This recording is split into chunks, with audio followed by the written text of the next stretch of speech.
voudrais dire que j'y vois quand même un signe.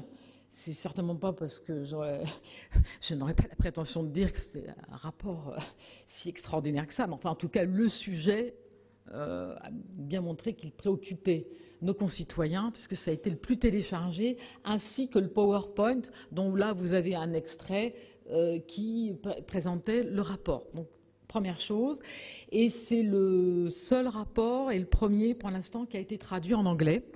Je vais à une conférence européenne à Berlin là, donc en octobre sur la santé au travail, où donc on va aussi parler de ce rapport. Il a été traduit en anglais. Donc on va dire préoccupation européenne et préoccupation quand même importante. Voilà, je voulais le dire parce que bon, ça m'a quand même surprise qu'il ait été autant téléchargé. Voilà. Quand on a aussi amorcé ces travaux, je le dis toujours quand je démarre, en gros, je me suis retrouvée avec deux extrêmes dans les positions. Les uns, il faut le dire souvent quand même plutôt côté employeur, qui se sont d'ailleurs au passage abstenus sur l'avis sur le rapport. Voilà, c'est comme ça, il y a quand même des blocages.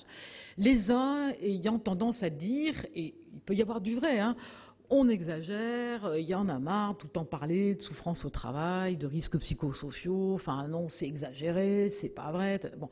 Donc, négation, on va dire, forte. Un autre courant, un peu extrême aussi, tendant à dire, bon, au fond, ça va très mal, on est très malheureux au travail, particulièrement en France, c'est épouvantable, et on le voit bien, là aussi, il ne se passe pas quasiment de semaines, en tout cas, ou de mois, où il y a des grands journaux, des hebdos qui font leur première couverture sur le burn-out et ça. Donc voilà, il y a quand même, c'est vrai, culturellement, une tendance peut-être aussi à l'exagération de ce côté-là. Enfin, j'étais dans ces deux extrêmes, et comme toujours, la sagesse veut bien dire que quelque part, on est entre les deux, et le problème, il est réel, il existe, il est quand même mesurable, il est objectivement présent dans le monde du travail, et c'est pour ça que j'ai insisté aussi en disant que pas uniquement en France, donc ce qui permet aussi de répondre à ces objections permanentes. Ah, on exagère sur ce sujet. Ben non, non. Le sujet, il est non seulement en Europe, mais il est même au-delà. L'OIT, l'Organisation internationale du travail, s'en préoccupe. J'ai assisté récemment à une conférence. Là, il y a un dictionnaire des risques psychosociaux qui est sorti, quand même, qui est gros comme ça, fait par un certain nombre d'universitaires. Il y avait un universitaire japonais qui a présenté des choses terrifiantes sur ce qui se passe au Japon sur le sujet, un universitaire américain pareil, avec des coûts énormes pour les sociétés sur ces sujets-là. Bon, donc voilà, arrêtons de dire que le sujet n'existe pas. Le travail évolue, on va en parler parce que c'est quand même peut-être le sujet fondamental. Nos modes de travail, les relations au travail, et tout ça, bien sûr, engendre un certain nombre de nouveaux risques ou accroît certains risques qui existaient déjà, et engendre très certainement tous ces problèmes qu'on retrouve sur la santé. Voilà. Donc je voulais juste en introduction vous dire que quand on a présenté ces travaux, j'ai eu souvent, ça a été très polémique, parce qu'il y avait toujours un peu ces deux extrêmes. Alors déjà, la difficulté, c'est que comment on définit ces risques psychosociaux, parce que dans la rue, côté grand public, quand vous parlez des risques psychosociaux, c'est quand même pas... Enfin, on ne sait pas de quoi trop on parle. Quand vous dites stress, tout de suite, hop, stress, on voit tout de suite ce que c'est. Burn-out, stress, voilà. On fait souvent une assimilation, ce n'est pas la même chose. Hein. On parle de quelque chose de spécifique. Hein. C'est vraiment les aspects psychologiques de la vie au travail. Et en fait, très simplement, quand on dit psychosocial, et il y a des sciences là-dessus, c'est vraiment l'individu, la personne, dans le collectif. Donc c'est très spécifiquement ça, et c'est pour ça que c'est si compliqué, parce que deux personnes qui sont dans la même organisation, qui vivent les mêmes choses, les mêmes changements, le même mode collectif d'organisation, vont pas du tout avoir les mêmes conséquences sur leur santé ou sur leur réaction personnelle, évidemment. Donc en revanche, il est bien évident aussi que le collectif, l'organisation, les modes managériaux, la gouvernance agissent sur les individus. Et quand on commence à avoir des manifestations nombreuses de souffrances, voilà, on va voir les manifestations, c'est qu'il y a bien un problème. Mais voilà, le psychosocial, c'est vraiment l'individu, la personne dans le collectif. Et donc renvoie à des aspects psychologiques de la vie au travail. Et il recouvre des risques professionnels, parce qu'on parle bien de risques professionnels, d'origine et de nature variée, qui mettent en jeu l'intégrité physique et la santé mentale. Vous savez que l'employeur, en droit social français, est garant de la santé physique et mentale de ses salariés. Donc on l'oublie quelquefois, et on n'est quelquefois pas si clair que ça. On l'a vu aussi dans le rapport et on l'a mis dans nos recommandations, y compris sur des outils quand même qui tendent à être de plus en plus utilisés, comme le document unique d'évaluation des risques, ou parce que c'est pas si explicite que ça dans le Code du travail, on n'analyse pas forcément dans les risques professionnels ces fameux risques psychosociaux. Tout simplement parce qu'on ne sait quelquefois pas les identifier. Donc on pense tout de suite aux risques physiques, chimiques, les produits chimiques, les charges, l'impact du coup en termes de TMS, bon, tout ce qui est physique, on a ce réflexe-là. Et encore, pas toujours, bon, mais enfin, disons que ça progresse, pas toujours quand même. On n'est pas si exemplaire que ça, pour le coup, en France, sur ce sujet-là. Et ça ressort de beaucoup d'études européennes. Mais alors, la partie psychologique, là, quand même, il y a quand même un certain nombre d'entreprises où, bon, on est quand même encore assez léger sur le sujet. Donc, pas de définition légale, des définitions donc, du ministère du Travail, et ces risques connaissent des manifestations diverses, le stress chronique, ce fameux burn-out, on va en reparler un petit peu pour voir quels sont. Parce que c'est souvent l'assimilation qui est faite. On pense tout de suite au burn-out, mais c'est un des éléments. Mais dans les risques aussi, il y a le harcèlement moral et le harcèlement sexuel, extrêmement sous-estimé dans un certain nombre d'organisations et d'entreprises. Là, c'est le côté délégation aux droits des femmes.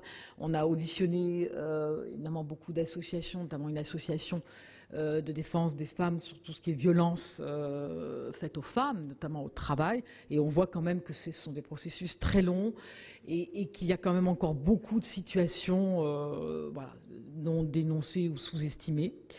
Agression et violence interne ou externe, syndrome d'épuisement professionnel et suicide au travail, ça c'est vraiment les manifestations diverses de ces risques. Donc c'est pas toujours et uniquement que le burn-out, et le pire étant bien sûr, et c'est là qu'on a commencé à en parler beaucoup, hélas, les suicides, mais qui sont vraiment l'extrême et la situation la pire, fort heureusement quand même, qui n'est pas la seule conséquence de ces risques psychosociaux. Donc, pour faire clair, et vous avez dû déjà en entendre parler dans différentes présentations, moi, je me ramène toujours à ça pour bien structurer les choses. Ça a le mérite d'être très clair. Je l'illustrerai au fur et à mesure, peut-être par des exemples concrets ou des cas que j'ai pu voir je vous dis, au fur et à mesure. 6 grands domaines de familles de risques psychosociaux qui ont été parfaitement décrits par un rapport conduit par Michel Gola, qui est un expert sur ces sujets-là, repris dans une grille d'analyse qui a été faite par l'Institut de recherche national de recherche et de sécurité, qui donc planche sur tous ces sujets et qui a l'avantage de donner des outils, là aussi, qu'on peut parfaitement télécharger, trouver évidemment dans toutes les documentations, outils utilisés par l'ANACT, bon, par toutes ces structures. Voilà donc les 6 grands domaines sur lesquels il convient, quand on veut faire, première phase, un diagnostic pour savoir si oui ou non on a des risques. Il faut analyser ces 6 domaines et les situations après individuelles, les postes de travail par rapport à ces 6 gros sujets. Donc ça, c'est vraiment la base, je pense très concrètement, qu'il faut analyser où que l'on soit. Qu'on soit dans une administration, qu'on soit dans une association, qu'on soit dans une entreprise, quel que soit le contexte, ce sont les 6 domaines de risque. Alors le premier, les exigences excessives du travail. Je dois dire que si je commence déjà à faire une petite synthèse de tout ce que j'ai pu entendre ou voir dans mes différentes expériences, et en ce moment, c'est quand même beaucoup le sujet qui ressort. C'est-à-dire que, bon, effectivement, sur fond de crise économique et diverses que l'on retrouve dans toutes les sphères de notre société, dans le public, on le sait bien, comme dans le privé, où en gros, du coup, ceux qui sont en place voient quand même leur charge de travail s'accroître. De manière générale, on est plutôt dans ce sujet-là. Alors, on va voir après comment fait-on une fois qu'on a dit ça, comment on l'analyse et qu'est-ce qu'on va pouvoir faire. En tout cas, déjà, identifier des risques par rapport à ça, c'est le premier domaine. Et c'est vrai que souvent, c'est quand on commence à avoir un trop gros décalage entre la charge de travail, en tout cas que la personne pense avoir, parce que c'est pas toujours objectivement, ou en tout cas il y a peut-être une non-clarté des objectifs qu'on lui donne, ce qui fait qu'elle pense qu'elle a beaucoup de choses à faire, c'est là qu'on commence à arriver les plus gros risques ensuite sur la santé et sur d'autres manifestations sur la santé. Deuxième gros domaine, la charge émotionnelle liée au travail. Alors là, ils sont beaucoup soumis en termes de poste, tous ceux qui sont en contact avec du public. Alors, évidemment, dans la fonction publique, il y a la fonction publique hospitalière est particulièrement concernée par les deux sujets d'ailleurs. Le premier et le second, c'est là effectivement qu'on a le plus grand nombre de soucis parce que c'est tout ce qui est lié à ce qu'on appelle les incivilités, entre autres, mais pas uniquement. Ça peut être aussi sur les services à la personne, dès qu'on est en contact humain avec des personnes qui vont être malades ou en souffrance. On a beau se dire, tout le monde n'est pas toujours outillé pour cela. Je vais vous l'illustrer par un exemple concret. J'ai été 5 ans donc directrice des affaires sociales d'un groupe qui est le groupe Honnête dans la propreté, donc sur la France et l'Europe. 57 000 salariés, essentiellement dans la propreté, 45 000 agents de propreté. C'est l'essentiel des métiers, des ouvriers. Et on va dire, on a enclenché très tôt, bien avant même qu'on en parle beaucoup, dès 2007-2008, un très gros plan de prévention des risques psychosociaux, avec une psychologue du travail. Et on a eu des premières alertes avec des agents de propreté qui étaient par exemple en univers hospitalier, avec 2 types de situations, les uns dans des unités psychiatriques et qui n'arrivaient pas à le gérer. Alors, ils avaient beau avoir le même métier, basiquement, que d'autres agents de propreté qui font de la propreté de locaux. Évidemment, intrinsèquement, c'était le même job, mais être dans une unité psychiatrique avec des malades en permanence, se sentant menacés, et on a eu un agent qui a fait un malaise grave, donc ça a été une des premières grosses alertes. Donc voilà, il y a eu, et par ailleurs, les unités aussi de cancérologie, où là aussi, on avait des manifestations d'angoisse, donc des personnes qui pourtant, sur le papier, avaient le même job que d'autres, consistant à faire du nettoyage, mais nettoyer des chambres dans une unité hospitalière de malades, ce n'est pas la même chose que nettoyer des bureaux. Donc, vous voyez, cet aspect émotionnel qui fait qu'on